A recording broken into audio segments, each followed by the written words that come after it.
زکوٰۃ حقیقت میں ہے کیا، اس کو سمجھ لیجئے۔ زکوٰۃ کے اعتبار سے بھی شریعت اسلامی کے روح سے مال جو ہے وہ دو قسم کا ہے۔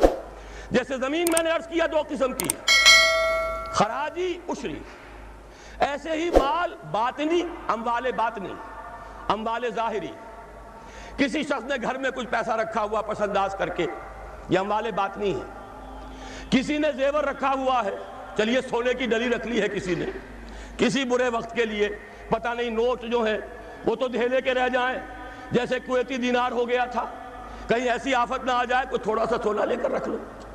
یہ جو گھر میں چھپا ہوا مال ہے یہ اموال باطنی ہے، ان کی زکوٰۃ اسلامی ریاست نظام خلافت زبردستی نہیں لیتی، ورنہ تو گھر گھر جا کے جامع تلاشی کرنی پڑے گی، ٹرنک کھولنے ہوں گے، تکیے ادھیڑ کر دیکھنے ہوں گے کہیں کچھ رکھا ہوا تو نہیں ہے۔ اسلام کا نظام نظام فطرت ہے۔ اموال باطنہ میں آپ کو آزادی ہے، زکوٰۃ دیں جسے چاہیں دے دیں، آپ کا اور اپنے رب کا معاملہ ہے، وہاں حساب جا کے دے دیجئے گا۔ اموال ظاہری کی زکوٰۃ جبراً لی جائے گی۔ وہ کیا ہے؟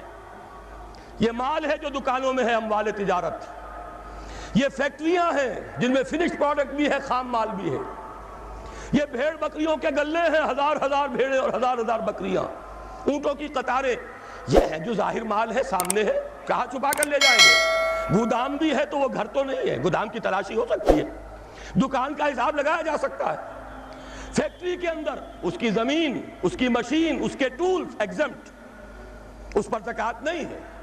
لیکن جو بھی مال ہے اس میں وہ دو شکلوں میں ہوگا، یا خام مال ہے، کپڑا بنانے کا کارخانہ ہے تو دھاگا پڑا ہے اتنے کروڑ کا، تیار کپڑا ہے اتنے کروڑ کا، اس کا 2.5% دے دیجئے۔ مال ہے 5 لاکھ کا، دکان کے اندر 2.5% دے دیجئے، مال ظاہر ہے۔ اور اس میں اس سے کوئی غرض نہیں کہ سال بھر میں آپ نے کچھ کمایا کہ گوایا، جب تک آپ نصاب کی حد سے اوپر ہیں، چاہے آپ کا اس سال میں آدھا مال گیا، 10 لاکھ کی مالیت تھی، اب آپ 5 لاکھ کے ہیں، لیکن 5 لاکھ پر بھی آپ کو 2.5% دینا ہے، چاہے کمایا ہو چاہے گوایا ہو۔ اور یہ ٹوٹل پر ہے، کسی اکاؤنٹنٹ کی ضرورت نہیں، جو تاریخ معین ہے جا کر دیکھیے کیا مال پڑا ہوا ہے، 2.5% حساب کر کے دے دیجیے۔ اتنی رقم آئے گی۔ ابھی جو کہہ رہے تھے جنرل صاحب کہ یہ نعرہ بھٹو نے لگایا، یہ بالکل وہی بات ہے جو علامہ اقبال نے فرمائی ہے، مغربی تہذیب میں بھی ایک حصہ حق کا ہے، اگرچہ باطل نے اس کے اوپر پورا غلبہ حاصل کر لیا، لیکن حق کا حصہ اس میں بھی تھا۔ وہ کیا تھا؟ اوہام پر اپنی بات نہ قائم کرو، لا تقف ما لیس لک بہ علم ان السمع والبصر والفؤاد کل اولئک کان عنہ مسئولا۔ علم پر بات کرو، وہم پر نہیں، محض تصورات پر نہیں، محض توہمات پر نہیں، علم پر، موقف تمہارا علم پر قائم ہونا چاہیے۔ یہ بات تھی، انہوں نے لی، توہمات کو ختم کیا، کھول آنکھ زمیں دیکھ، فلک دیکھ، فضا دیکھ، مشرق سے ابھرتے ہوئے سورج کو ذرا دیکھ۔ لہذا سائنس بڑھی، ٹیکنالوجی بڑھی، آئی ان کے ہاں ترقی آئی۔ اسی طرح یہ سمجھ لیجئے روٹی، کپڑا اور مکان کوئی کافرانہ نعرہ نہیں تھا، یہ افراد کا بنیادی حق ہے، اور تاریخ انسانی میں پہلی مرتبہ عمر فاروق نے اس حق کا بیان کیا۔ اگر دجلہ اور فرات کے کنارے ایک کتا بھی بھوکا مر گیا تو عمر قیامت کے دن ذمہ دار ہوگا۔ کون مارکس ہے، کیا پدی اور کیا پتی کا شوربہ، کون کوئی جدید تصورات دینے والے ہوں گے؟ یہ کل کی پیداوار ہے اور آج ختم ہو چکے، آج ان کے چہروں پر کالک بری جا رہی ہے، آج ان کے مجسمے گرائے جا رہے ہیں۔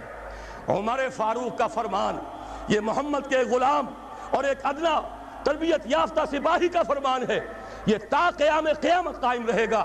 ہر شہری کی بنیادی ضروریات کی کفالت ہے جو نظام خلافت کے ذمے ہے۔ اور اس میں تو جیسا کہ میں نے عرض کیا، اس میں تو حضرت عمر نے مسلمان نہیں کہا، صرف مسلمان نہیں، جانوروں تک بات پہنچا دی۔ اس کا مطلب یہ کہ غیر مسلموں کا بھی حق ہے، اس لیے کہ حضرت عمر ہی نے ایک مرتبہ دیکھا تھا، کسی صوبائی دارالحکومت کے دورے پر گئے تھے، کوئی ایک بڑھا غیر مسلم غالباً مجوسی تھا، وہ کچھ خیرات مانگتا پھر رہا تھا، بہت بوڑھا ضعیف۔ وہاں کے عامل سے حضرت عمر نے پوچھا یہ کیا معاملہ ہے، یہ خیرات مانگنے پر کیوں مجبور ہو گیا؟ تو انہوں نے کہا غریب ہے اور اس کے پاس کوئی ذریعہ نہیں ہے.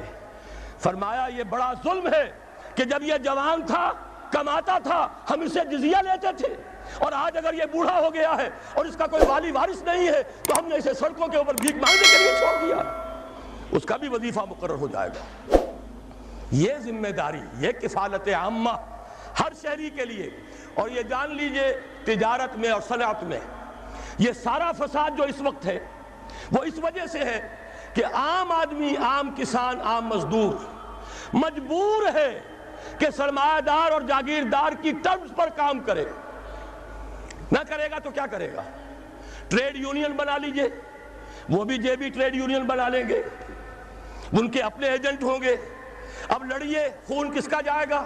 مزدور ایک دوسرے سے ٹکرائیں گے، کچھ حاصل نہیں. اسلام نے کیا نظام دیا ہے؟ آپ غریب کو ضمانت دے دیجئے، اگر تمہیں صحیح ویج نہیں مل رہی، تمہیں صحیح مبادلہ نہیں مل رہا اپنی محنت کا، مت کام کرو. تمہیں بھوکا نہیں مرنے دیا جائے گا، تمہاری بنیادی ضروریات کی کفالت ریاست کرے گی. اب ہوئی برابر کی چوٹ. اگر کارخانے دار کہہ سکتا ہے کہ اگر آپ کو یہ چیز منظور ہے کام کیجئے ورنہ جائیے، سب مزدور چلے جائیں گے، میں لاک اپ کر دوں گا، کارخانہ بند کر دوں گا. لیکن یہ کہ مزدور اس وقت یہ نہیں کہہ سکتا. وہ تو کہے گا جناب اسی تنخواہ پر کام کروں گا، اس لیے کہ ایک دن کام نہ کرے شاید بچ جائے، 2 دن کام نہ کرے بچ جائے، تیسرے دن فاقہ آئے گا، اس کے پاس کھانے کو نہیں ہے. لیکن اگر معلوم ہو میری ریاست خلافت اللہ فی الارض، وہ ضامن ہے، وہ رب العالمین ہے، اور اسی کی رب العالمینی کا یہ مظہر ہے نظام خلافت. رحمت للعالمینی کا سب سے بڑا مظہر محمد الرسول اللہ کی یہ نظام خلافت، یہ ضامن ہے، یہ مجھے بھوکا نہیں مرنے دے گا، یہ میرے بچوں کے لیے کوئی نہ کوئی چھت ضرور فراہم کرے گا. تو پھر اس کے پاس بھی بارگیننگ پاور ہے، وہ بھی قدم جما کر بات کرے گا کہ جناب یہ بیچ دیتے ہیں تو کام کروں گا ورنہ نہیں کروں گا. یہ ہے جو آسان ترین حل ہے. باقی یہ کہ جبر کیا تھا روس نے، اس کا حشر دیکھ لیا. اور سرمایہ دارانہ نظام اس وقت تو بڑا خوش ہے، اس کے ڈنکے بج رہے ہیں، اس کی فتح ہو گئی. سب سے بڑا دشمن سرنگو ہے، وہ تو سجدہ کیے ہوئے ہے. لیکن یہ کہ واقعہ یہ ہے سرمایہ دارانہ نظام کے اندر جو کنٹرڈکشنز ہیں، جو تضادات ہیں، اب وہ ظاہر ہوں گے. جب باہر مقابلہ تھا اندر کی لڑائی ختم تھی، اب اندر سے فساد ابھرے گا، اندر سے ایکسپلوژن ہوں گے. یہ غیر فطری نظام، یہ غیر انسانی نظام، یہ غیر معقول نظام ختم ہو کر رہے گا. کاش کہ اس کی جگہ صحیح، معتدل، متوازن، عادلانہ نظام خلافت، اس کا کوئی نمونہ ہم دنیا کے سامنے پیش کریں.